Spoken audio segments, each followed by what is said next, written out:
Next one. How about some layoff talk? Layoff talk's always fun, right? Because it never stops. It never stops.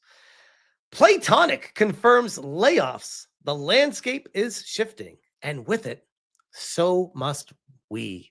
And this comes to us from Video Games Chronicle. And they said the Yooka-Laylee publisher has released a statement confirming job losses. And this situation really shouldn't surprise anybody once you just dive a little further than surface level into the situation. We'll get to that in a second, but here's the overview. Yooka-Laylee developer and publisher Playtonic Games has confirmed that a number of its staff has been laid off.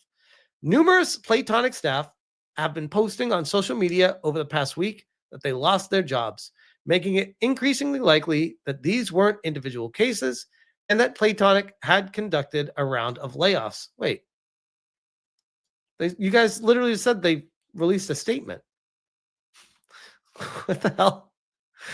Is this like an update? Did you update that after? Is this after it? Is this an update after? I'm so confused. The company has now officially confirmed this in a statement on X. Okay. And Blue Sky, because of course, though it hasn't clarified how many staff are affected. This is one of those messages we've never wanted to write, the statement reads. We've all seen in recent years how the game industry has been changing, resulting in studio after studio finding themselves in situations where to continue to exist, they must make painful decisions that impact the lives of so many individual talented developers. Like others, we've felt the knock-on effects, and after exploring every possible avenue, we've had to make the incredibly heartbreaking decision to say goodbye to some truly brilliant members of the Playtonic team. Now, before I keep going, the industry, as you guys all know, and was paying attention at all to any of this, has been completely falling apart, especially in the AAA space, but even indies are being hit hard right now as well. And it feels like not a week goes by that we don't hear of multiple companies with typically hundreds, if not thousands of people being let go. This is like a tremendous amount of people that have been losing their jobs over and over and over again. And people continue to act surprised, like, oh, it's so tragic. It's awful. These are good people working so hard at these companies. They don't deserve to lose their jobs. And I go back to the whole, if you're not creating a product that people are purchasing, why would you deserve a job? Where did people get this mentality that you just are owed money for existing? I feel like it's like the whole Marxist, communistic, basic income argument where people in the game industry just expect to still have a job and get paid and get governmental supplements all the time, like supplemental grants and low interest loans for existing. To create a game that it doesn't matter if it's good or bad because you get a paycheck just for working. That's not how any of this works, ever. EMS says woke layoffs predicted years ago. Yes, I think we all did. It began with participation awards. True. 100%, they invaded our space. Now we're entitled to lifelong employment in said industry. I would argue there is a case to be made for many of the people currently in the industry still.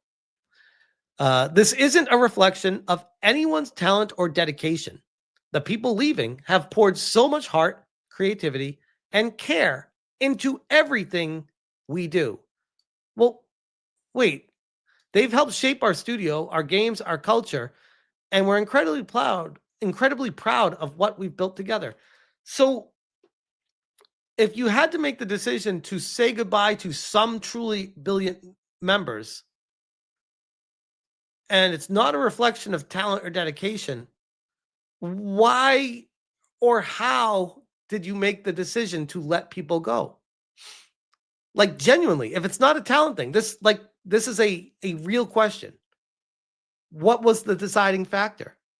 And what a kick in the nuts to be told, hey, we got to let you go. It's not because of a lack of talent or dedication. You've been great. What a kick in the nuts. That's like, well, what about Bob in accounting? How come he gets to stay and I have to lose my job? Did he, if it's not about my talent and dedication, did he just do the same? He's just in a different position that you need. Well, I get that, Ninetales. It's because they can't afford them. I get that. My question is, how do they determine who gets to stay and who gets to go if it's not about a reflection of talent and dedication? That's the question that always comes up when you hear a company say this. They're either lying to you or they're not telling you how they decided to get rid of people. I take it as they're lying to you. Our thoughts are with those we're parting ways with. Saying goodbye to such skilled, kind, and committed people is the hardest part of all. We will always consider you part of the Playtonic family, and we'll do all we can to support your next steps. If you're reading this and you're hiring, we can't speak highly enough of our departing team members. You'd be lucky to have them. To our industry friends who may be facing similar challenges, we send you our solidarity. Yeah, because that's going to go far. Strength and hope for a brighter path forward. To everyone affected, thank you truly.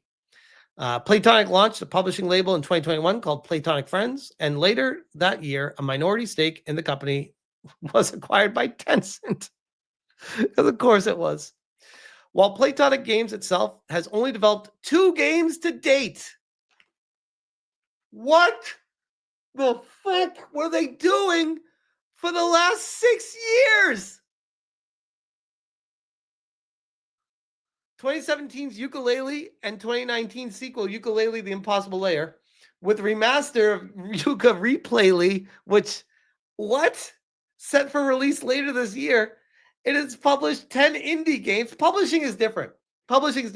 They've only developed 2 games, and it took them almost 7 years to remaster a game that they already had come out in 2017. What?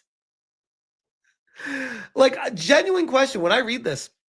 Being someone who personally worked in the game industry, I've been there on the ground floor. When I worked at Sony Online Entertainment, you see the writing on the wall because you see what games are being developed firsthand because you're literally there. I went in to go work on Cash Guns Chaos. I was a game tester for it for PlayStation 3. First, the claim to fame, first downloadable title on the PlayStation 3. My name is in the end credits. It was a fun game to work on. Pretty decent Smash TV clone style game. Top-down arena shooter. Fun game. You know, it is what it is. After that, I worked on like a Qbert remaster, a Pirates constructible strategy game, and a couple different offshoots of EverQuest and stuff like that. Nothing too crazy.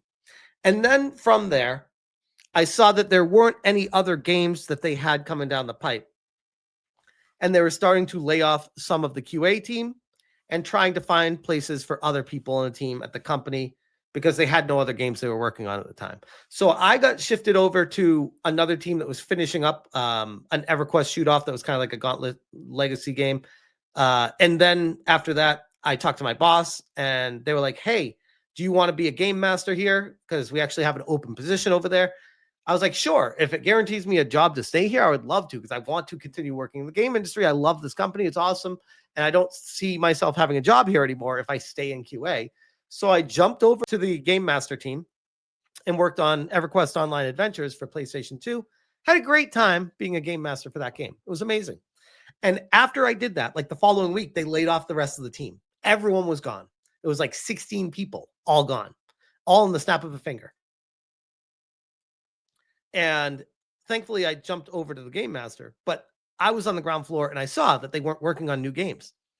So I talked to my recruiter and I was like, hey, I don't know how long this position is going to last, but it feels like the company is kind of spiraling downward. There's nothing really happening here. I need to kind of jump ship to make sure that I can stay somewhere else.